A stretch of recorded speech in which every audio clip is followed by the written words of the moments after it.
I just it's August 12th, 2025, and um I just wanted to try and make one more video about my struggles with ENS.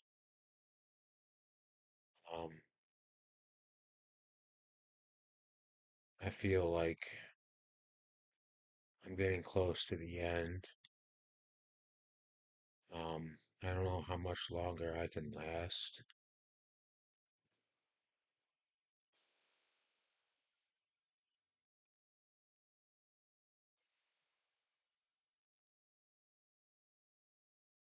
Yeah, I'm thinking I'm getting close to the end now. Um I guess one thing I just want people to be aware of in case I don't make it here soon. I just want people to know that, um, you know, I didn't, I didn't leave this earth because of mental illness or any kind of mental, um, problem. Um, if I do leave this earth here, it's solely because of, ENS, the suffering that comes with ENS. It's hard to even talk right now. My ENS has gotten so bad. I can barely talk now. Um, but yeah, I really want to make sure the world knows that, because I've struggled with mental illness for some years of my life, and just want to make sure it's clear to the world that, um, I've gotten to this point because of empty nose syndrome. Um, I've tried like five different antidepressants. Five. I've tried five since December. Um, they don't work, of course. And I've tried, I believe, three different mood stabilizers. Um, yeah, three. I've tried Caplyta, Lamictal, and Abilify. Three. They don't work. I don't think trying a fourth one is going to make a difference. Um,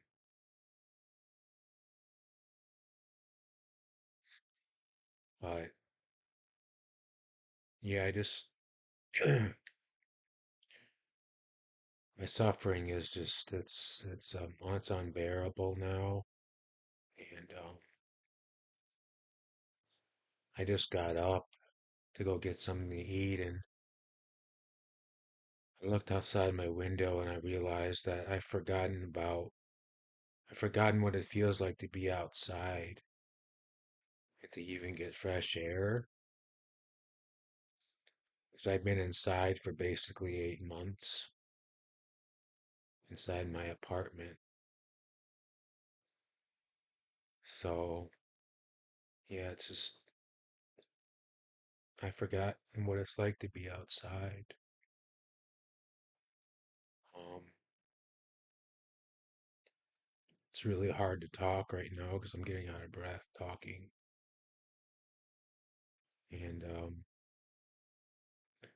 there's just some things I want people to know again about my doctor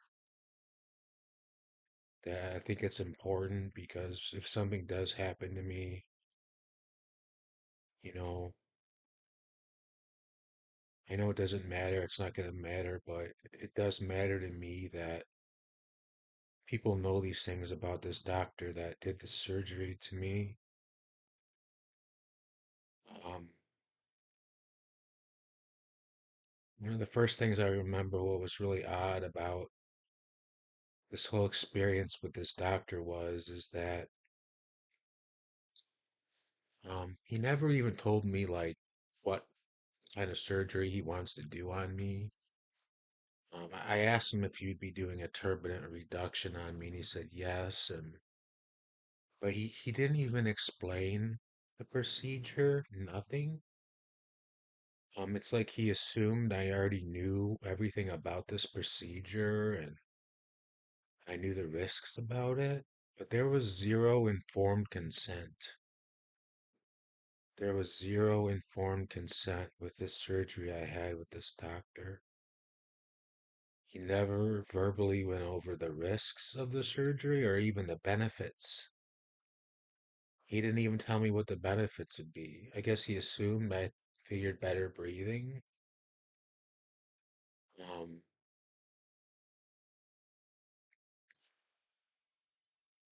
and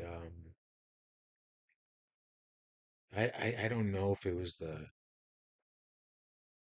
day I got the surgery or the previous time I saw him, but he was looking into my nose and he was like, "Oh, you got really big blood vessels in there. See, like you have huge blood vessels." It just seemed I just got like an odd feeling when he said that to me. It's like I don't know. Um, then going back to the phone call I had with him the night before my surgery, I was so terrified of getting ENS. Um, I straight out asked him if I could just do the septoplasty. Now, that's a whole nother issue too that I really need to talk about. But um, I asked him if I could just do the septoplasty and not do the turbinate reduction, and he goes, "That's exactly what he said." He said they're a package deal. He said it in a very arrogant manner, um, as if like, take it or leave it sort of manner. Um, he didn't deter me from having surgery at all.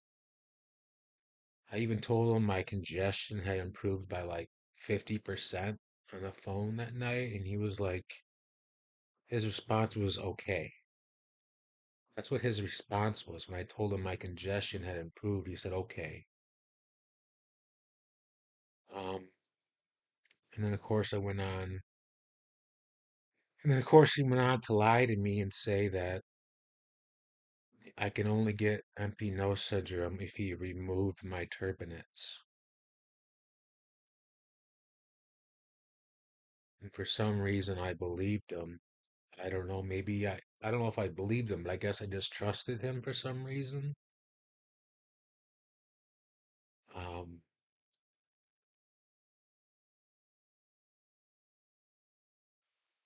but yeah, in the septoplasty that he did on me was he just broke my nose in the office.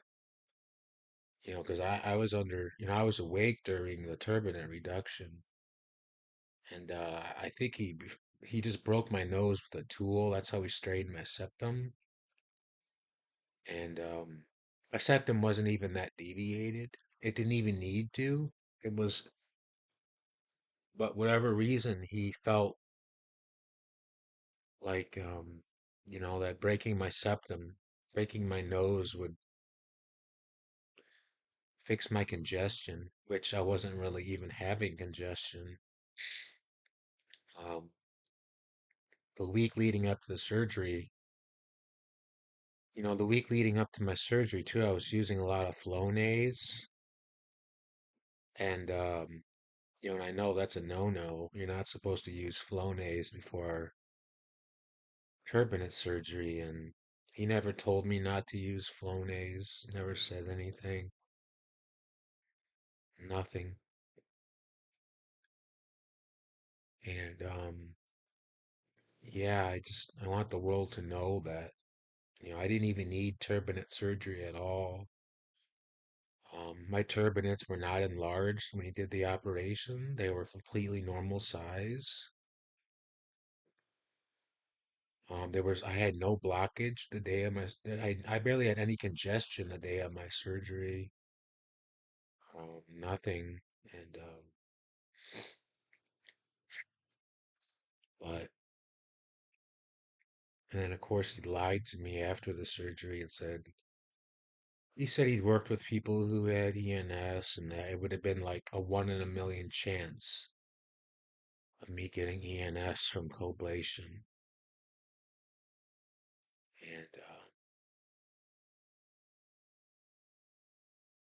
And then my next two follow-up appointments with him, he would just look into my nose and go, huh.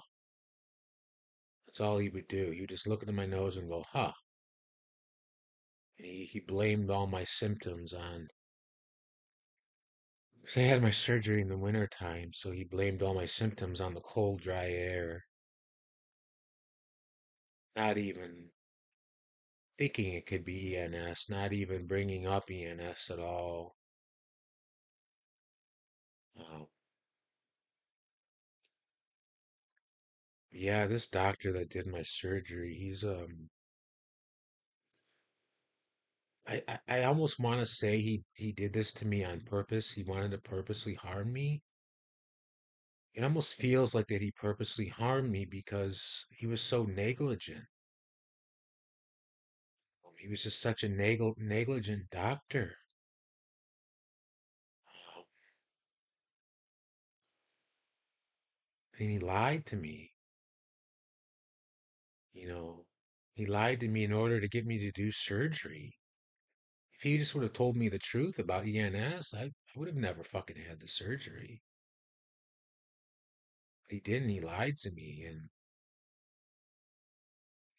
he even lied to me about the recovery time. He said it'd be a few fucking days. Like he's an evil doctor, and he's such an evil man, you know. And then he threatened to sue me a couple weeks ago. He threatened to sue me. I mean, who disables somebody? Who basically takes the life of somebody and threatens to sue them? I mean, please, God, I hope he practices. His name's Dr. Zaher Srour. Practices out of Dearborn, Michigan and Hanover, Pennsylvania. God, he belongs in prison for what he did to me. Um, yeah, I just again wanted to let the world know that, you know, if I don't make it here soon, it wasn't because of my mental illness. It was because of what this doctor did to me. And,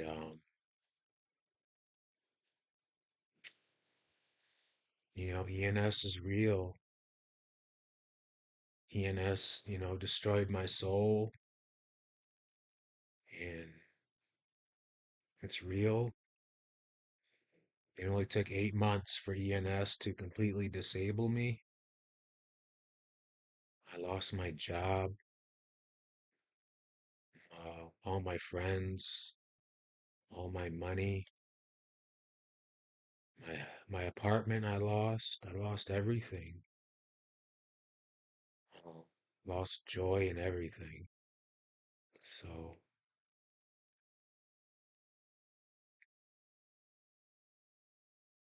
you know, I just want the world to know that,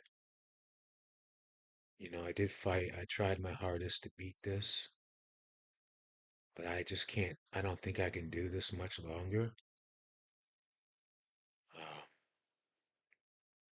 my heart beats rapidly all day now, because my nervous system is damaged, and the chest pains I have because I only have ENS on one side, so the uneven breathing is my chest is constantly tightened and feels like I'm having a heart attack all day long. And that's just one symptom. I have at least 10 symptoms from ENS, at least 10. dizziness, fatigue, headache, pain in my sinuses, um, my nose feels too open, of course, suffocation.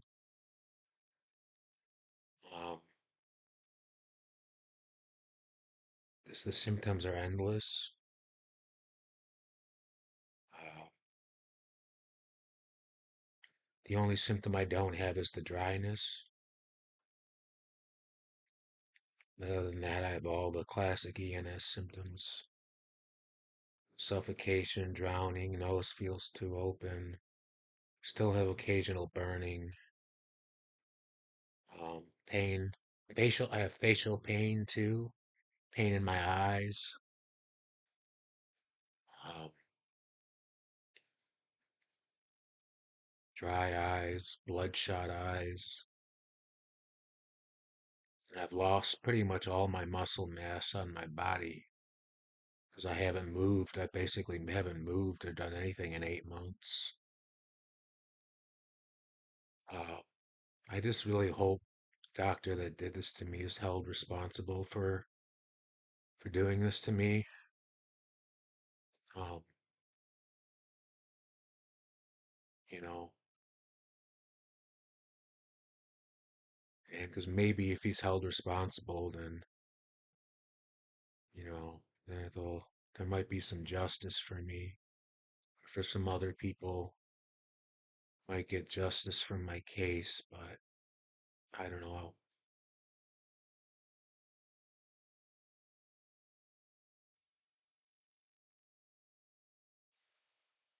I'm not really afraid of dying.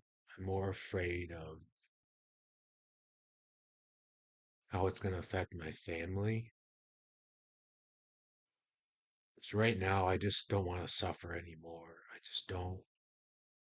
I want to be free from the suffering, and free from the regret I have. Even though I know this doctor, he negligently performed the surgery on me, I still have a lot of guilt, and it's hard for me to live. Living with the guilt is just as hard as living with the physical symptoms. So I just want the suffering to end.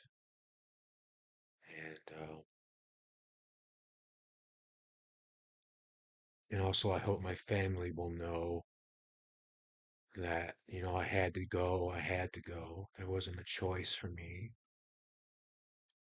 Um, and I hope that they'll understand that. Uh, 'Cause nobody should have to live with ENS. Even for a minute, nobody should have to live with ENS, let alone every minute of the day for years.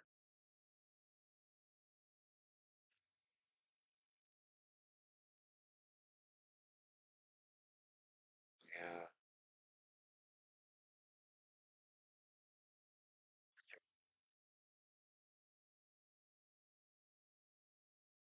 I love life, I love life, and I adore life, and I think we only get one shot at this life. I don't think there's an afterlife, and I think this is it for us, and it's hard giving that up. I'm only 44. I had a good 30 plus years I could have lived, maybe even 40. So it's hard giving that up, you know. Just voluntarily giving up your life is a tough thing to do. Um,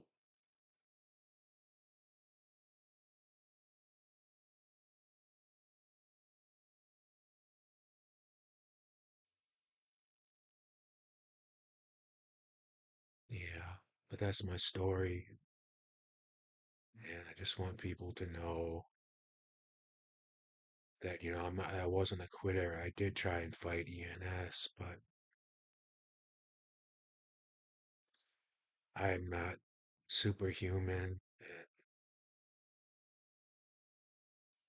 I can only do so much to fight. And I did try, I'm not, I just want people to know that I tried. Um, and yeah, that's it. I guess I could probably talk for a half hour about this, but I know,